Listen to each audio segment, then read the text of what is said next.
What's your opinion long term for AMMs? I know you don't believe like short term is going to be like a flip the switch thing where we all become wealthy overnight because of that. But do you think this is an important one if you get it right? Yeah, it is. I mean, this is not something that's brand new, right? AMMs exist for a long time. It is super important. It's one of the features we lack. So it's important we get this, and we will get it.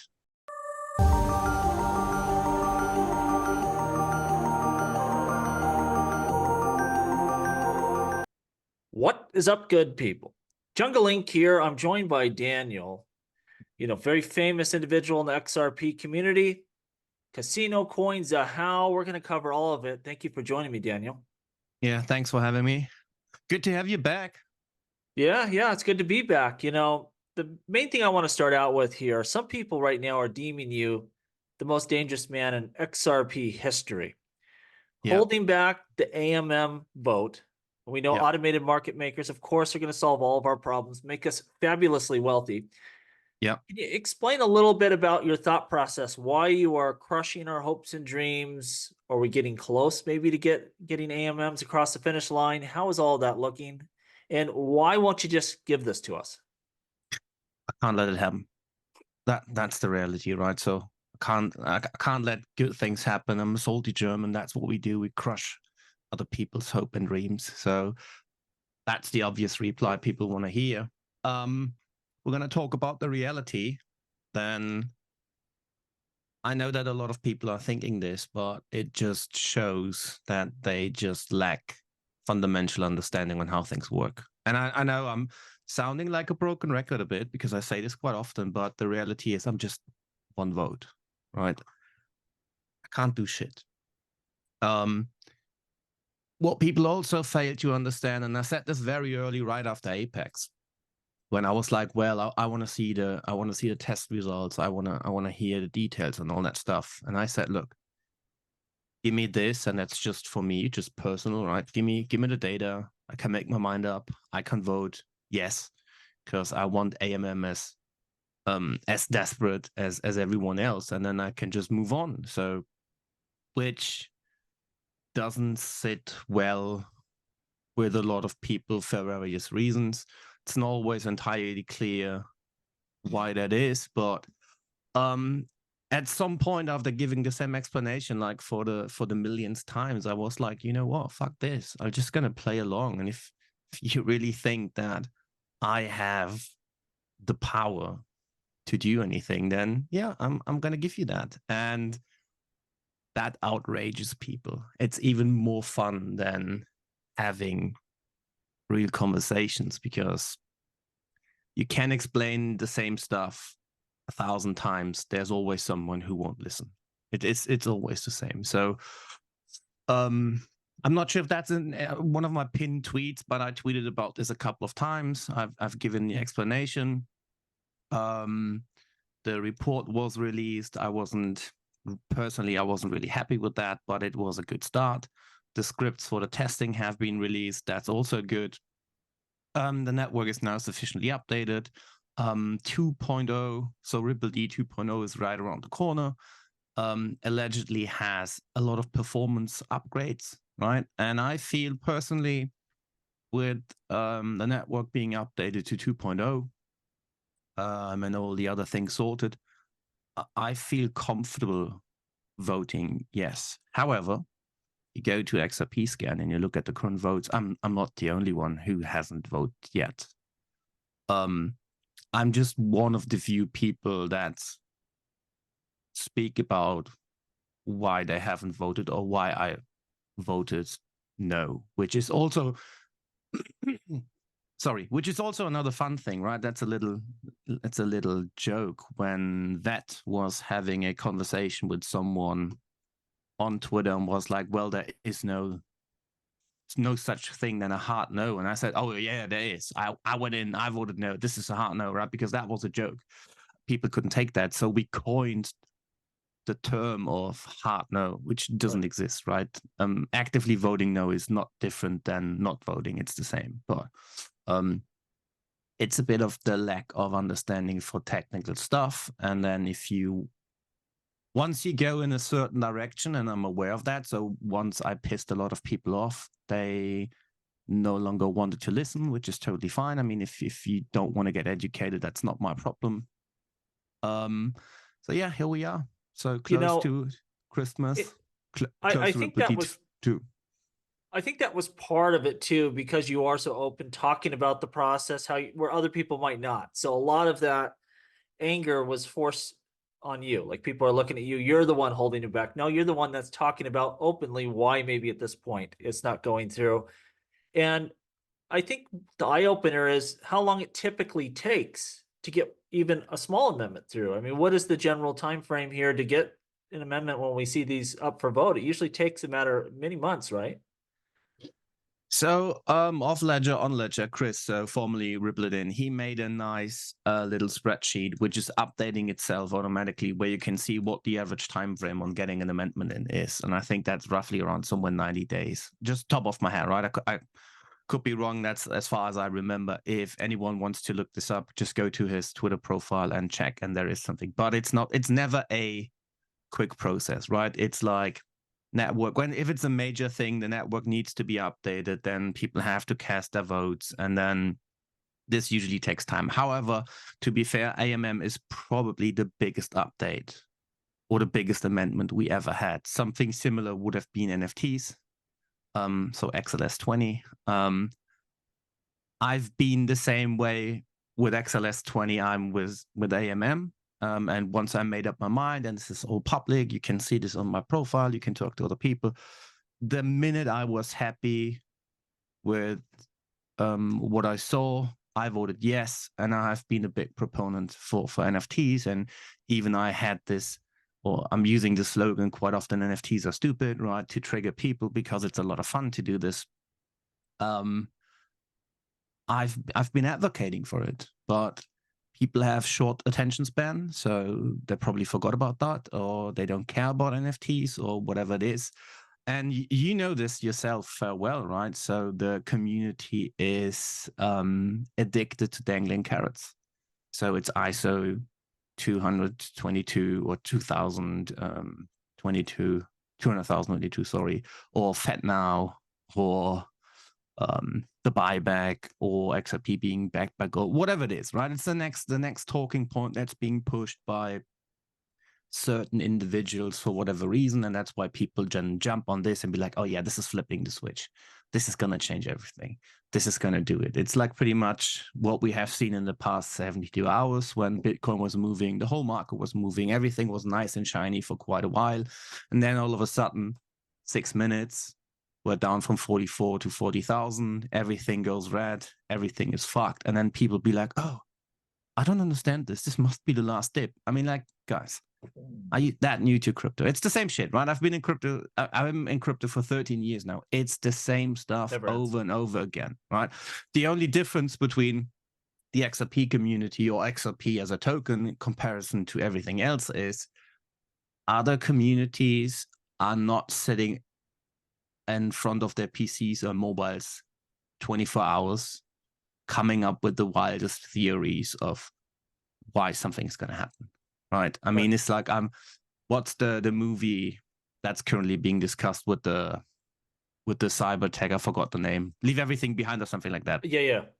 So now you're having this cyber attack from China going on right now, right? Targeting US infrastructure. I see accounts like, oh, what a coincidence. What are the odds they're releasing that video on the film on Netflix, and now we're having this? I mean, like, yeah, fair point. You can say that. Do I really think that's a big plan carried out by whoever? Yeah. Actually, no. I mean, I've just checked out all our systems. I checked all our US related infrastructure. Cloudflare is doing fine. Most AWS services are doing fine, at least what I'm using, what I can see. So yeah, they're attacking. I mean, this is happening every single day, right? So all yeah, today is, it's a different scale this time, right? You have to admit that. But there's always the next biggest attack on infrastructure. That's what happens every day. So yeah, same old. Can you discuss a little bit the idea that if Ripple says it's good to go, it must be, why do you even need to look into this because we've seen this in the past. I mean, I think if I'm not wrong with NFTs, that was a Ripple amendment and there was a problem found. And to me, I see people say, well, David says it's good, it must be. Well, he's also part of the architect of the way the system works. I mean, that's why we have validators and a decentralized vote, because one party really shouldn't be the one just pushing things through. We need a lot of eyes and minds on this stuff. And so that's kind of counterintuitive to me when people say, well, if Ripple says it's good, then it must be fine, especially if David's on board, when, David was one of the original architects to come up with this whole system and layout, and decentralization is important and all of that. Yeah, that's true. Of course, that's something you can say, but then in the past, I would have given a lengthy explanation on why that is. But here's my counter argument, and I just think that's way smarter. That's true, but David also built a system that put people like me in place. And if you check the DUNL, Ripple put me on the DUNL. If they would have such a big problem with me or my judgment or my skills or whatever, they could remove me tomorrow, even without telling people, right? They just could remove me. Problem solved. It's a decentralized system, right? Ripple was and the community was pretty evident, pretty pushy during the lawsuit to make clear this is a decentralized ecosystem. Ripple doesn't own it. Ripple doesn't call the shots, right? It's a lot of participants who keep this running. So you can't have it both ways, right? So it was nitty gritty when the SEC was knocking on the door, and now it's like, yeah, but Ripple says so. And I just can repeat what I say a lot of the time, and that's going to make people freak out. I don't care about Ripple. So Ripple doesn't owe me anything. I don't owe Ripple anything. It's an open network. If they want to change that, they should change that, or they should run a private network. So Ripple created the initial system. They gave it to the public. The public is now involved. This is what it has become over time. I know David did a couple of tweets that get cited a lot where he said, oh yeah, this is not the consensus mechanism to enable amendments. It's just to controlled safe mechanism enabling blah, blah, blah. However, contradicted by their own documentation last time I checked, where it has different language. So I can't speak for David why he says certain things, but what I said in the past, I don't have to agree with David, and I don't have to agree with Ripple. I'm not fanboying David. Yeah, mad respect for the guy. He's a genius, right? No question about that. But he's not Jesus, right? So Ripple isn't my God. David is not God's son, so he can have his opinion and he can word it or put it out there. I don't have to agree. And there is something I keep saying quite often, which is don't trust, verify. It's nice to have the reassurance from David. However, code's never perfect. Yeah, we know this. There's no such thing as perfect code. We had a similar situation, not a similar situation, but we had this issue with XLS 20 where a bug was found pretty much last minute that has been, for example, brought up to people like David, and it was like brushed off the table like, oh, this is not an issue. And then it was looked in further by the community, and then it turned out, yeah, it was an issue. We can now argue about the scale of the issue, right? But that's just an example of just because you a specific person doesn't mean you're God, right? There's always room for error. So no one expects David to be perfect. David is advocating for it. That's his decision, of course. I'm pretty sure Ripple wants AMM for whatever reason, and that's totally their business. I want AMM as well.